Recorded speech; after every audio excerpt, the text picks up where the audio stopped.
I'm Debbie Godfrey. Welcome to the Positive Parenting Pep Talks podcast. Today's parenting pep talk is on using natural consequences. Natural consequences are the best teacher of children.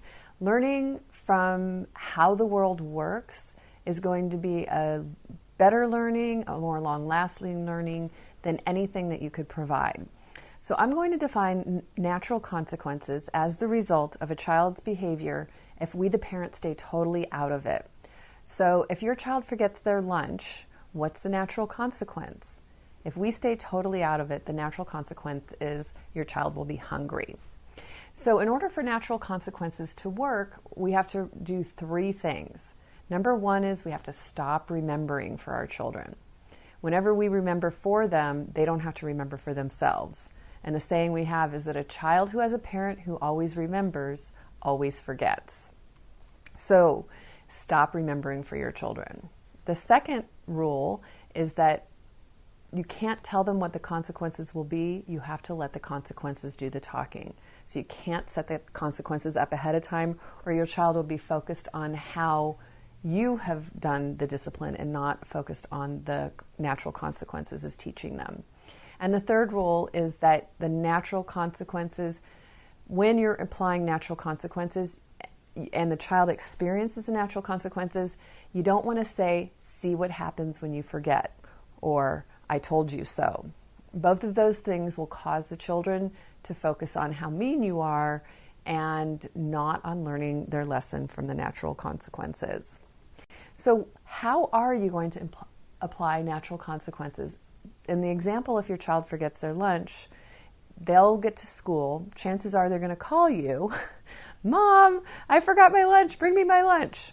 So if you're going to allow natural consequences to occur, you're going to say something like, bummer, good luck, and hang up the phone.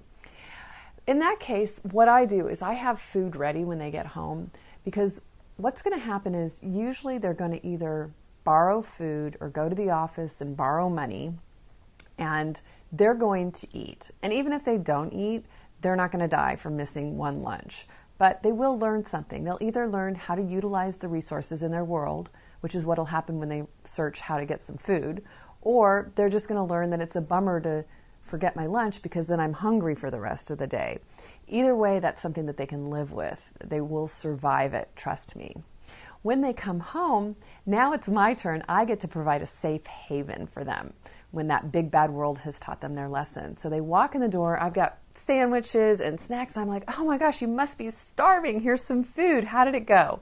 And I really try to make it safe for them to make that mistake and not to focus on me as causing it, but that their choice is what caused that to occur.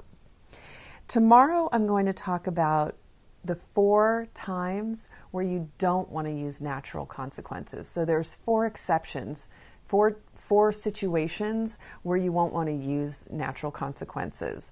So look forward to that tomorrow, and I'll continue this conversation. Thank you so much, and happy parenting.